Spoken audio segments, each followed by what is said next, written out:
Bonjour, vous êtes sur le podcast Ma Voix du Milieu. Un podcast tout en humilité et simplicité qui traite de la psychologie, de l'hypnose, du bien-être et bien plus encore. Je suis Nadège Gross, psychopraticienne, hypnothérapeute et coach en communication non verbale.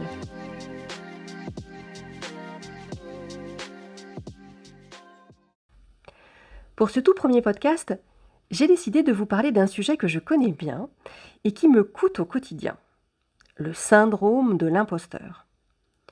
Alors, pour lui faire un gros pied de nez et surmonter mes peurs, allez, je me jette à l'eau et lance, enfin, ce projet d'audio. Et puis, mon petit doigt me dit que certains d'entre vous qui m'écoutent vont se retrouver dans cette problématique qui est assez fréquente. Alors, le syndrome de l'imposteur, c'est quoi ? Pour la personne en souffrance, il se caractérise par un sentiment d'illégitimité, un doute de soi-même et la peur d'être démasqué malgré ses capacités démontrées et reconnues. Deux psychologues américaines, Pauline Rose Clance et Suzanne Amen-Ims, ont mis en lumière ce syndrome en 1978 et exposent 3 symptômes pour le reconnaître. Premièrement, l'incapacité à s'attribuer une réussite. Le pseudo-imposteur attribuera son succès à des facteurs extérieurs, comme la chance ou l'aide d'autrui. Alors par exemple, pour ma part, je penserais que si ce podcast a du succès, forcément, c'est grâce au soutien de mes proches et au fait qu'ils m'ont poussé à le faire. Ensuite, l'impression d'être surestimé. Il ne reconnaît pas sa valeur, doute de lui-même, donc a également des difficultés à accepter les compliments. Il sous-évalue et sous-estime ses compétences et mérites. Donc clairement, si vous aimez ce podcast, eh bien je me dirais que vous êtes drôlement indulgent. Et enfin, la peur d'être démasqué, d'être jugé par les autres comme n'étant pas au niveau. Et oui, sans doute certains d'entre vous m'auront démasqué, trouvé pas assez ou trop. Et il faudra que je prenne du recul. Les répercussions de ce symptôme sont stress, anxiété, peur, épuisement, insécurité. Et oui, car le pseudo-imposteur s'imposera une lourde charge de travail pour atteindre le niveau de perfection qu'il souhaite. Et comme ce n'est jamais assez bien, je vous laisse imaginer la pression qu'il se met sur les épaules. L'effet inverse que l'on peut retrouver, c'est une forme de stratégie inconsciente, l'auto-sabotage par la procrastination. Il vaudra mieux ne rien faire que de ne pas le faire parfaitement. Dans les deux cas, il subira une baisse de l'estime qu'il a de lui-même. Cela pourra l'emmener parfois vers un burn-out ou une dépression.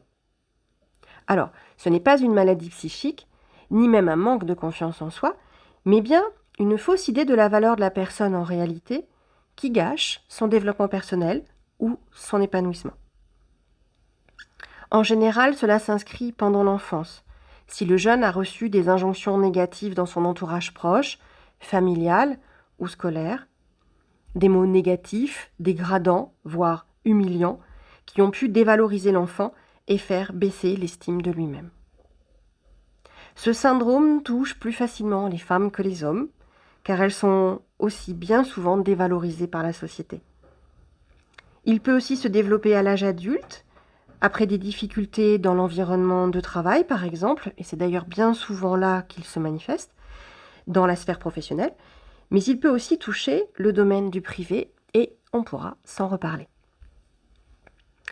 Pour finir, voici quelques pistes pour vous aider à dépasser ce problème d'illégitimité. Premièrement, acceptez les compliments. Cela vous aidera à prendre conscience de votre potentiel. Ensuite, très factuellement, comme un observateur extérieur, listez vos compétences, vos aptitudes, vos expériences réussies.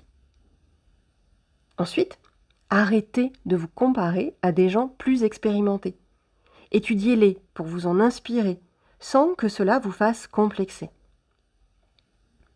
Apprenez à lâcher des attentes irréalistes. Faites des petits pas plutôt que de grandes enjambées. Vous pouvez également faire le test de l'échelle de Clance pour connaître votre taux d'imposture. Et surtout, voir vos pistes d'amélioration. Moi, j'ai eu 87% au test, j'ai du boulot. Et puis passer à la pratique, stopper la théorie et rentrer en mouvement. Enfin. Je terminerai par cette citation dont je ne connais pas l'auteur mais qui m'a beaucoup inspirée. Tu seras étonné de ce que tu attires après avoir commencé à croire en ce que tu mérites. Merci de m'avoir écouté. Je suis évidemment pleine de doutes. J'espère donc que ce premier sujet abordé vous aura plu. À bientôt pour un prochain épisode de Ma Voix du Milieu.